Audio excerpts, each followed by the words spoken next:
जगन्नाथ बलदेव सुभद्रा माई की जय, निताय चैतन्य की जय, परशुराम भगवान की जय, वामन देव की जय, पंचतत्व की जय, गिरि गोवर्धन की जय। ओम अज्ञानतिमिरान्धस्य ज्ञानाञ्जनशलाकया चक्षुरुन्मीलितं येन तस्मै श्रीगुरवे नमः।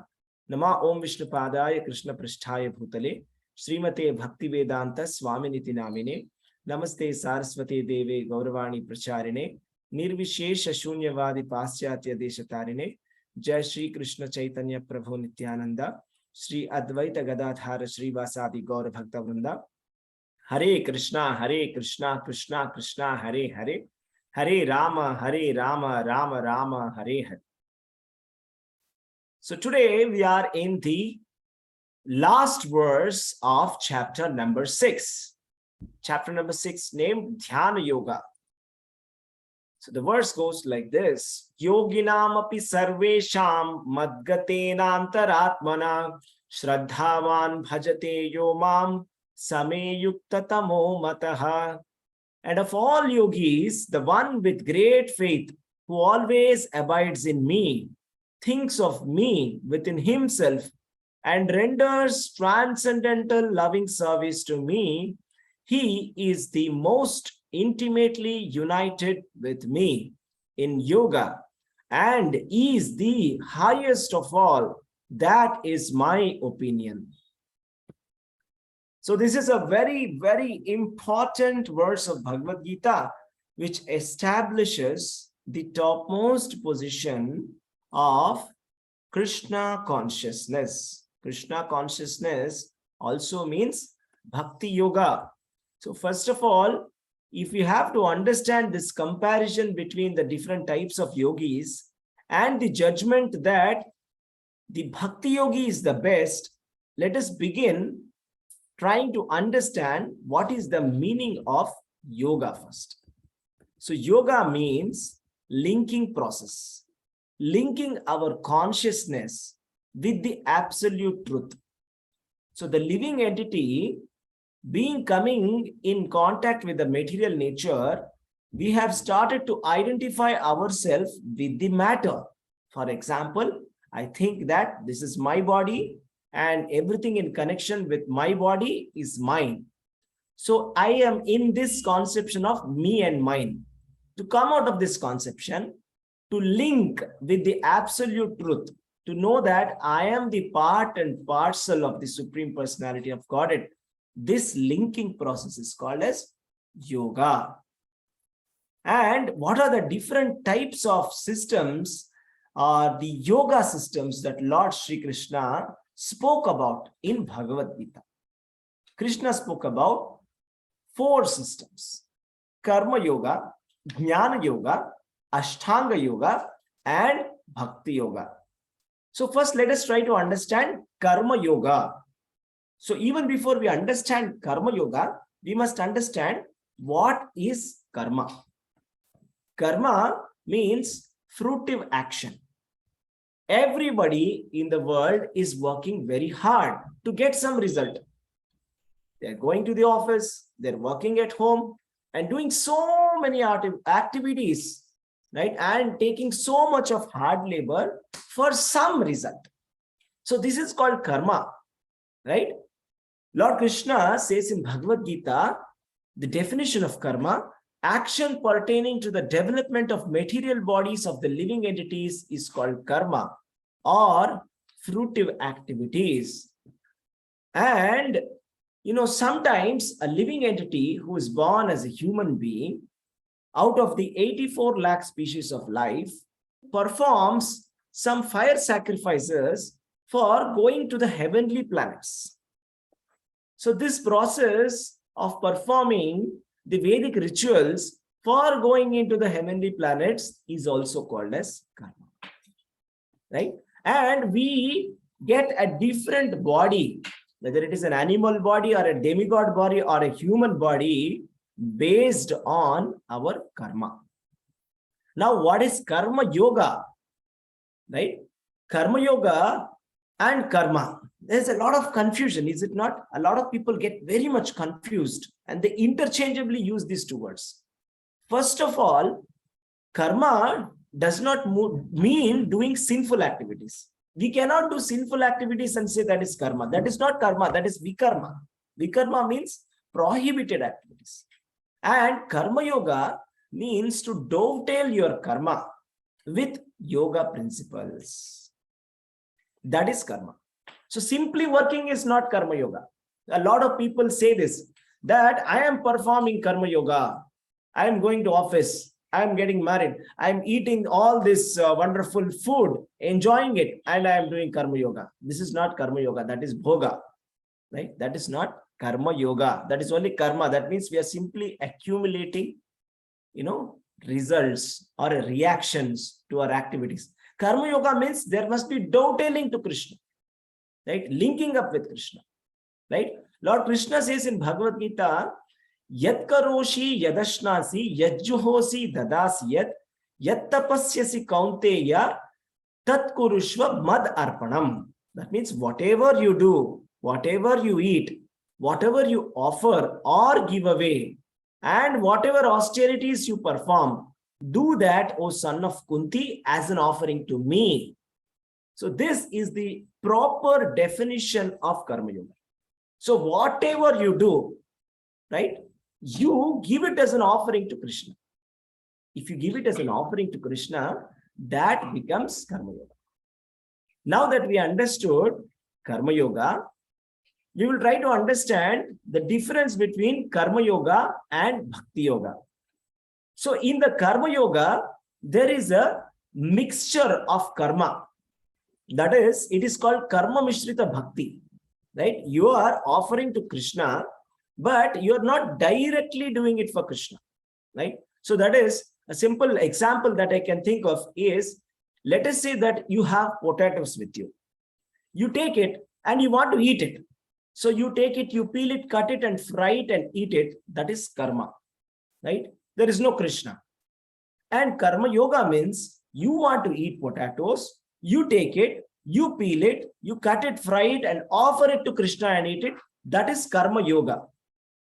Whereas bhakti yoga means you want to please Krishna and you have got potatoes with you. It is not that you want to eat the potato curry. It is that you want to please Krishna. That is why you take it, cut it, peel it and fry it and, offer it to Krishna and eat it. That is bhakti yoga.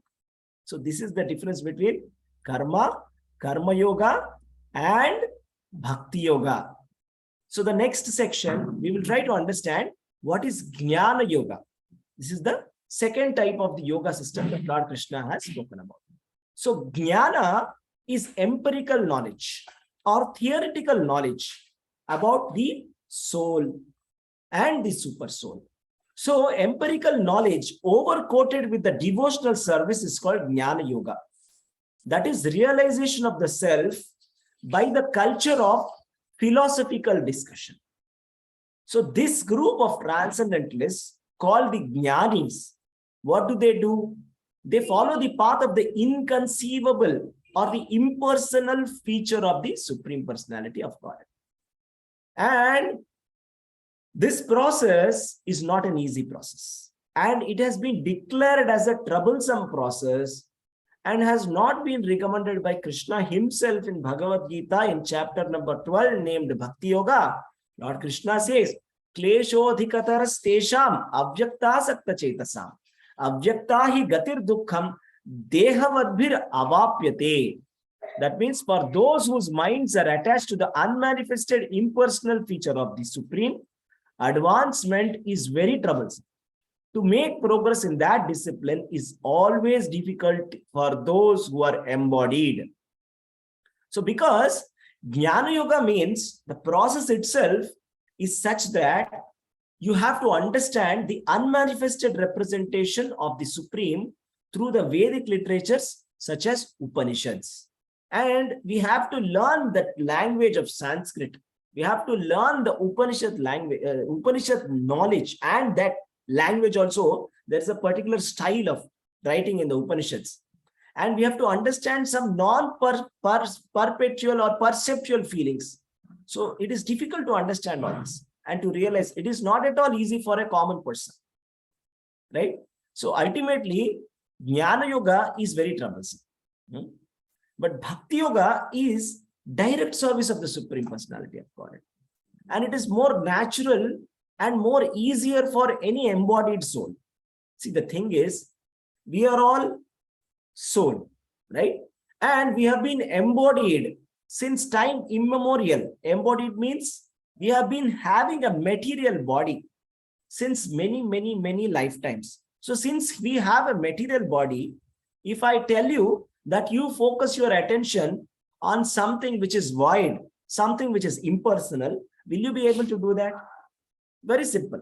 If I will ask you now to think about nothing for 5 minutes, will you be able to do that? And if I talk about a subject called nothing, will you be able to understand that? So it is not possible. Because we are embodied since time immemorial, we won't be able to relate with something which is formless. But on the other hand, the personalists or the bhaktas or the bhakti yogis, they are worshipping the deity of the Lord, right? The deity of the Lord, they are paying obeisances, right? And they are offering foodstuff to the Lord, and they're eating the remnants of the foodstuff. They're hearing the stories of Krishna. They're chanting the names of Krishna. And it is so easy, right? This is so easy in comparison with the Jnana Yoga. Correct?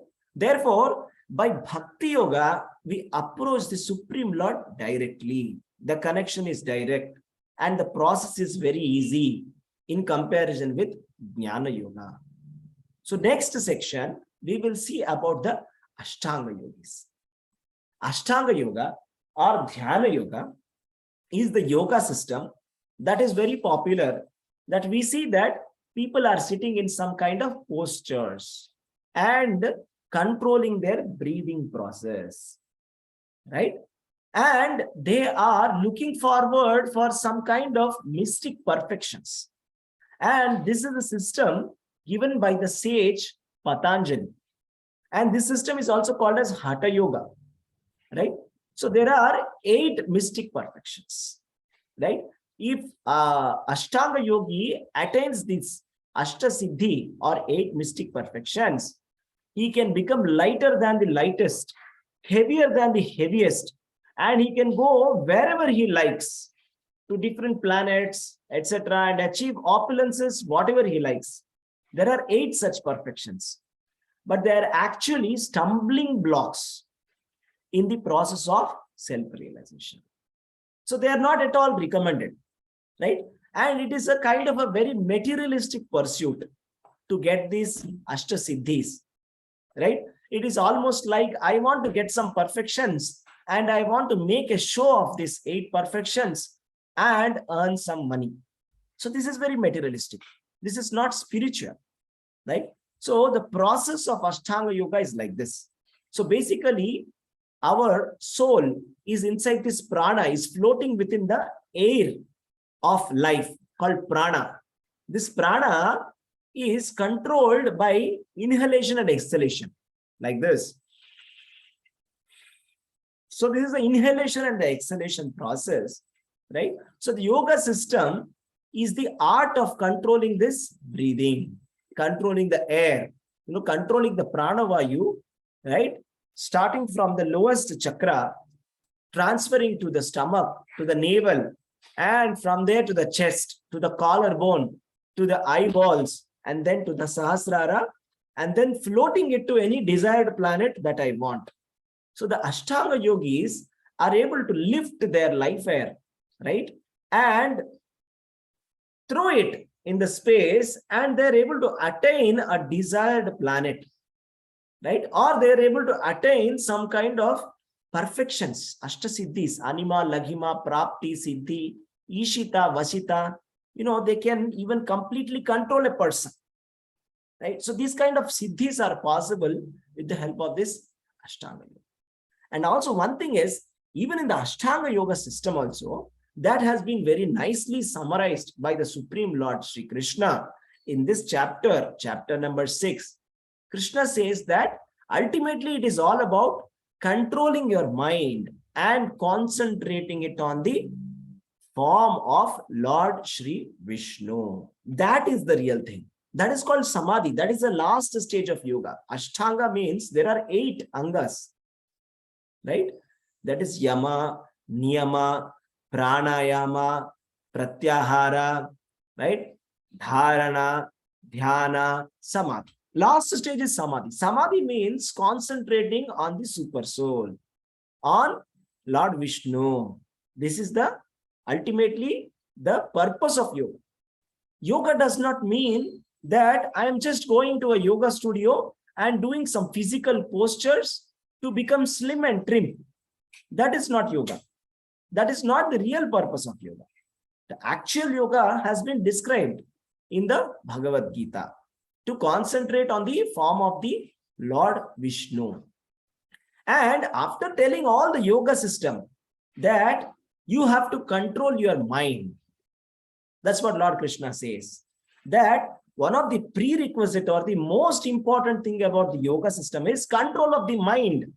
So from beginning till the end, it begins with control of the mind and ends with control of the mind. So Arjuna said, this Ashtanga yoga system is very difficult for me. Arjuna said, oh Madhusudana, the system of yoga which you have summarized appears impractical and unendurable to me, for the mind is restless and unsteady. So Arjuna himself has given up this yoga system, saying that this system is not for me. This is very difficult because I cannot control my mind the way you are asking me to do it, because my mind is so unsteady and restless. And Arjuna is not an ordinary person. He is a very qualified person. That we have to understand. It was 5,000 years ago. And we all know how skillful Arjuna was and how he was able to attain, benediction from Lord Shiva also, right? And he was able to win Draupadi in the Swayamvara because of his concentration power. So such Arjuna 5,000 years back, he is telling it is impractical. Then how is it practical for us, right? And the present day yoga systems are not at all following the yogic principles as described by Lord Krishna in Bhagavad Gita. They have created their own processes and they have removed the absolute truth part from the yoga system. So if you are not linking to the absolute truth by meditation, then how does it become dhyana yoga? It only becomes dhyana. So they have broken the yoga part from dhyana and it has become only dhyana, right? So this process is very difficult in this age of Kali. It may be possible for a few, but it is not possible for the common. That we have to understand. Because we cannot sit like that and concentrate, follow all these rules and regulations. It's very difficult. So Bhakti Yoga is the topmost yoga system. And Krishna is confirming here, Yoginam api sarvesham madgatena antaratmane shraddhavan bhajate yoma same yukta tamo mataha. Yukta tamo means superlative degree. He is the best. Krishna is telling Bhakti Yogi is the best. That is the declaration of Lord Sri Krishna, right? So this Bhakti Yoga means what? Bhakti Yoga means full Krishna consciousness, engaging ourselves in devotional service, right? This is Bhakti Yoga. Rajavidya Rajagukyam Pavitram Idamuttamam Pratyakshabagamam Dharmyam Susukham Kartum Avyayam. So this knowledge is the king of secrets, Lord Krishna says in the 9th chapter. And it is realized by direct perception. And it is joyfully performed. So the Bhakti Yogis, they are not undergoing any kind of trouble. They are enjoying the process. They are enjoying every part of Krishna consciousness. So if you ask any devotee, which part of Krishna consciousness do you like? Do you like the kirtan? Do you like book distribution? Or do you like reading Prabhupada books? Do you like chanting? Do you like eating prasadam? Do you like doing Ratha Yatra? Do you like doing the festivals? Do you like the association of devotees? They will say, no, I like everything. There is nothing that I want to miss. I enjoy every activity in Krishna consciousness, including the fasting on Ekadashi with the devotees. That is also joy. So, Krishna consciousness means Bhakti Yoga. That means direct linking process with the Supreme Personality of Godhead. It is very easy and actually it is very natural also.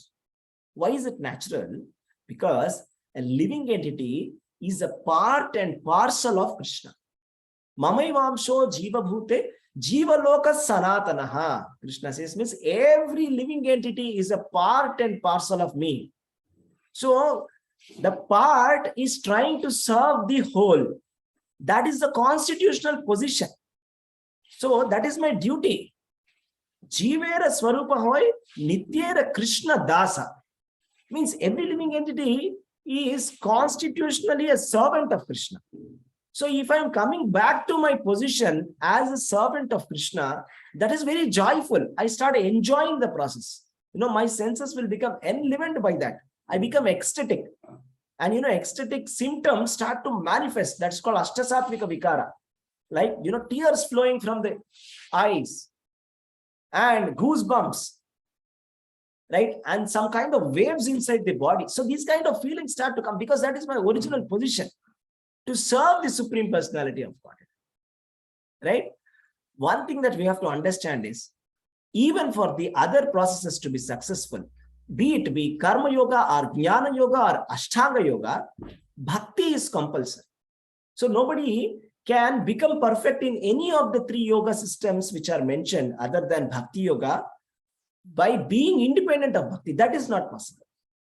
But we have to understand that Bhakti is independent of Karma and Jnana and Dhyana. So to become a Bhakta, to perform pure devotional service, there is no need of any kind of karma. So you can be not following any kind of Karma Yoga system and still be a perfect Bhakti Yogi, right? So that is how the hippies from the USA, who were not following any Varnashrama Dharma, they were neither one of the four Varnas nor in the four Ashramas. They're completely fallen people. They're completely fallen people, right? So they have been able to become pure devotees. How is that possible? That is because of the power of Bhakti Yoga. The process is so powerful that it is independent of karma, right? And Bhakti is independent of Jnana also. Then somebody may object and say, but Prabhuji, we are reading a lot of books related to Bhagavad Gita. Is this not Jnana? Then this is a different type of Jnana. When we talk about Jnana Yoga independently, it means monistic knowledge. That is knowledge without relationship with Krishna, or impersonal knowledge. That is impersonalism we are talking about. But when we talk about Bhakti Yoga, that is about personal knowledge, right? So, and Jnana and Krishna consciousness is very important, but that is a different kind of Jnana. The Jnana and Krishna consciousness is to know about Krishna. To know about Krishna is a different kind of knowledge. That is transcendental knowledge. And to know about only that, the soul and the super soul are the same, this is not Jnana. That is actually Ajnana. That is confusion. I'm getting confused whether I am same as the Supreme Lord or not. So this is not Jnana. That is actually Ajnana. Therefore, the Jnana part of Bhakti Yoga is also very important, very nice, right? But that is not same as the Jnana that I am talking here. So Bhakti Yoga basically is independent, right? And one thing we have to remember is, we cannot reach the personal abode of the Lord, Vaikuntha planets, Goloka Vrindavana, with the help of any other process than Bhakti Yoga. The practice of yoga systems, we can reach only up to Brahma Jyoti. Brahma Jyoti is the effulgence of the Supreme Personality of Godhead, right? So, effulgence of the Supreme Personality of Godhead is the light that is coming out from these Vaikuntha planets, right? So, these yogis will merge inside that light and they lose their existence or individuality. That is what happens with the other yogis, right? Whereas a bhakta goes and personally associates with the Supreme Personality of Godhead directly. The process of Bhakti Yoga is ninefold devotional service. What is that? Shravanam, Kirtanam, Vishnu, Smaranam, Archanam, Vandanam, Dasyam, Pada Sevanam, Archanam, Vandanam, Dasyam, Sakhyam, Atmanivedam.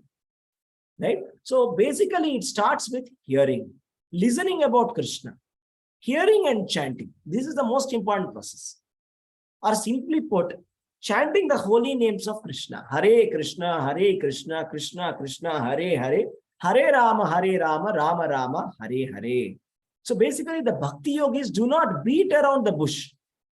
Whereas the karmis, jnanis, and the yogis, they're taking a long time. They're coming to the same perfection. That is, they will come to Bhakti Yoga. If they are very lucky and if they are associating with a pure devotee, they will come to Bhakti Yoga. I mean, these yoga systems are meant to be progressively coming towards Bhakti Yoga. Just like, see, there is a large skyscraper building. You can either take the stairs or use the elevator.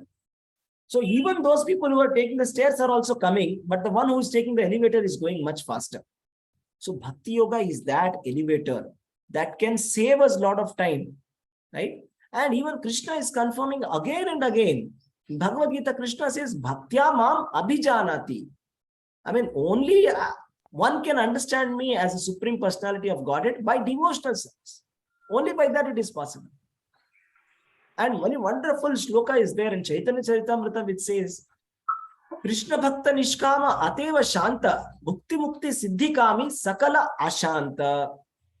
Means Krishna Bhakta is Shanta.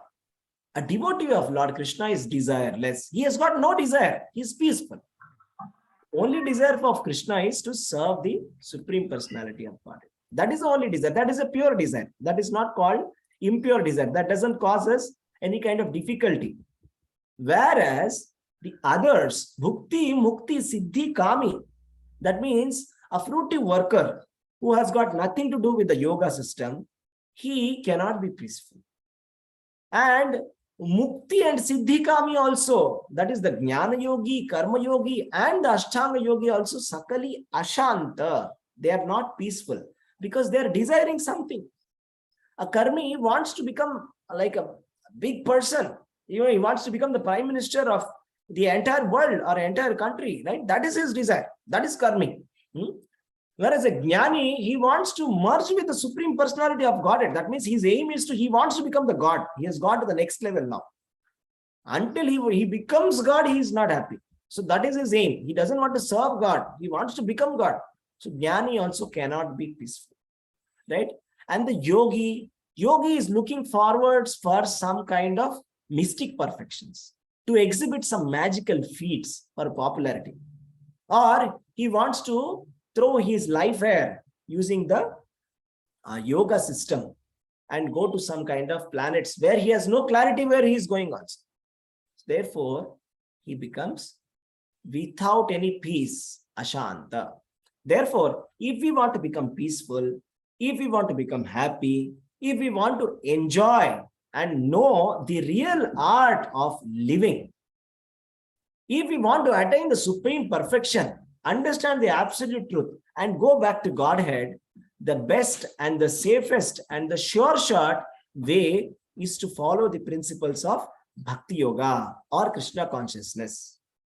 So this is what is the conclusion of this verse of Bhagavad Gita 6.4. Hare Krishna, Krishna Krishna, Hare Hare, Hare Rama, Rama Rama, Hare Hare.